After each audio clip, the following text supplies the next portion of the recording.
This week's episode of The God of High School went in with insanity. This was totally balls to the walls insane, and for some I've seen basically the discussion, did God of High School and just what it's been doing recently, and more specifically this episode, go too far into insanity and obscurity, or is it totally awesome? I personally fall on the camp of I really enjoy it. I love things like JoJo, I love basically everything that this show is represented. I love the classical martial arts, I love the realistic hand-to-hand, fist-to-fist, boots-to-the-face combat that feels so well choreographed, and just, honestly, it's some of the best beautifully animated TV anime you can probably ever see for quite some time. But I also love the supernatural flair, and I think by giving it a supernatural flair, you're actually giving a lot of possibilities to keep fights fresh, because you'll have these really interesting hand-to-hand combat sequences where it feels amazing, it feels everything that you want to see, and then out of nowhere, a spiritual dragon or a shark will come out and eat you alive, and based on the end of this episode, it kind of seems like someone actually did go out.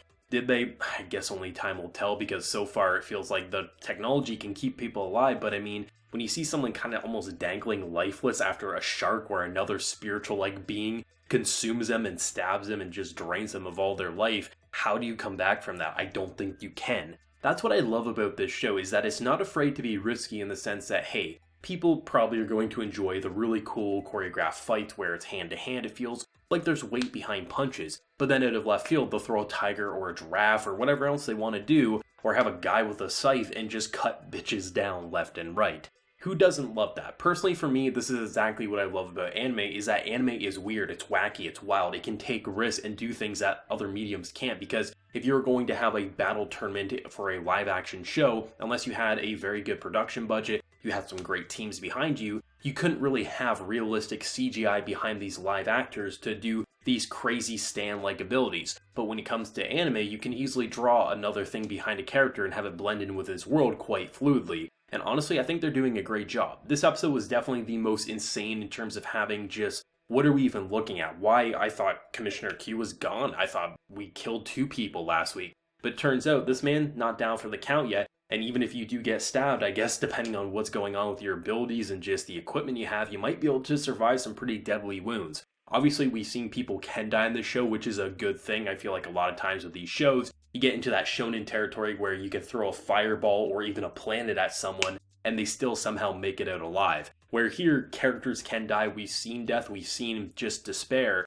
but it's not impossible for these more insane attacks to be survivable, but then also just to lead to some insane territory. This is definitely an action-oriented episode, but this is kind of an action-oriented series. But they honestly did a great job at really representing what God of High School is probably going to be in the later parts of the season, and most importantly probably a second season. I really like the moment where you have this one character who, I think it was 2 or 3 episodes back, maybe it was 2 episodes back, where you look down and he's like, oh, is this all they have to offer? After seeing some insane fights, and I'm thinking about this guy, like, who is he? What does he represent? That what we just saw was basic bitch formula to him. And then we see his fight in this episode, and I'm like, okay, this man didn't even have to move from his spot. The only reason he moved from his spot was because he wanted to kick a girl while she was down. This dude's a scumbag, he has no honor, but you understand he's powerful. This show is not afraid to be brutal and graphic, and rather than a lot of shows that have a lot of blood and gore, it doesn't feel edgy, it really doesn't. When you see blood kind of like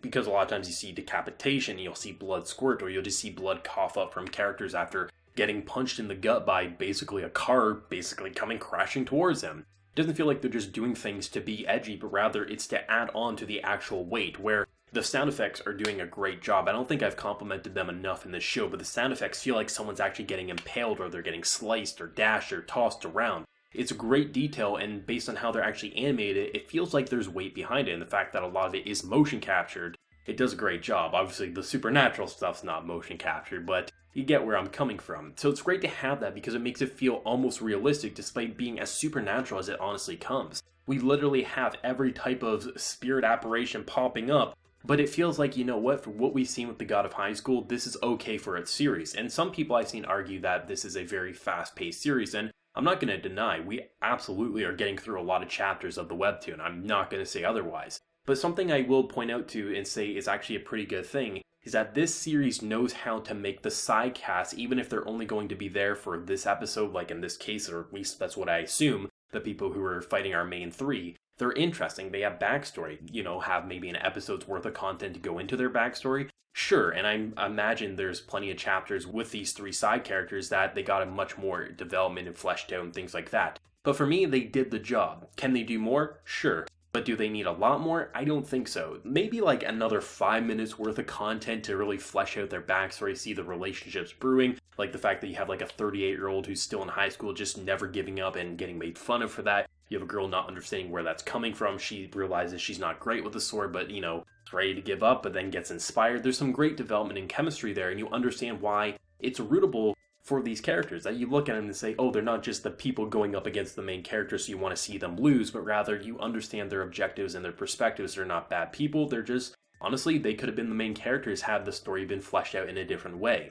And that's really great. Could they have done more? Absolutely, I'm not going to say otherwise, but would I say it's too fast-paced? No, it's just there's room for improvement. But I'm still loving this show. Some people are getting put off by just how insane it's actually getting. For me, that's the type of anime I love. I love the realistic fights, don't get me wrong, but I also love insanity because that's what this medium is known for. It's craziness, and I'm glad that this show isn't afraid to embrace that craziness. In terms of how fast-paced it is, in terms of the main story and stuff, I don't think so. I think they're taking it nice and slow in certain areas, like the fact that there's something going on where people are trying to take out the commissioners. That's a more slower burn-paced story. The stuff with the main cast, sure, at times can feel a little fast-paced, but honestly, it makes me feel like it's getting the job done. I'm understanding characters' perspectives and the fact that the people that they're fighting, I'm getting at least a basic backstory, if not in this episode, a pretty solid one. It makes me feel like the people in this show aren't just punching bags for the characters, but rather are actually people.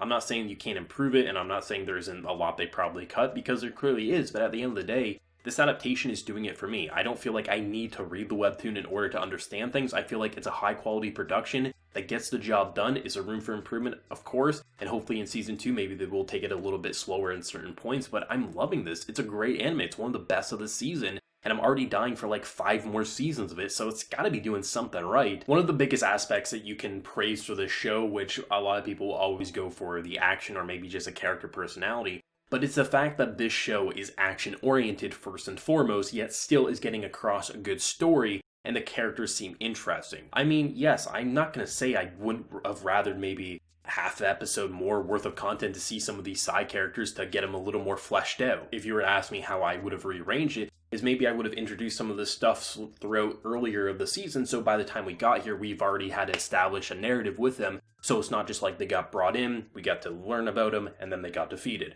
Maybe you could have naturally transitioned this back and forth, maybe over the past few episodes. But it still got the job done, and it feels like people are characters first and foremost rather than anime insane personalities. And I don't remember the last time I've seen a show that's been so focused on being a battle tournament, a battle series, and it got across such character and personality. It's something that needs to be praised, and I think a lot of times for a lot of people when they see a show as big as this, they brush it off as just the flavor of the season, but based on the amount of hype this has been getting even before it dropped, I don't think this will be that, and maybe that'll piss some people off, but for me, I think this is going to be a show that's just going to keep getting bigger and bigger with its fan base, and if the production quality stays the same or even gets better over time, just imagine what this show could look like for the anime community 2 or 3 seasons down the line. This show is breaking records, and I think it deserves to do so. And honestly, this is one of the crispest and sharpest shows you can watch, I think, across the past year. It is insane how good the show looks at a static level, and in motion, it just makes me drool. It is gorgeous. I'm loving it. It's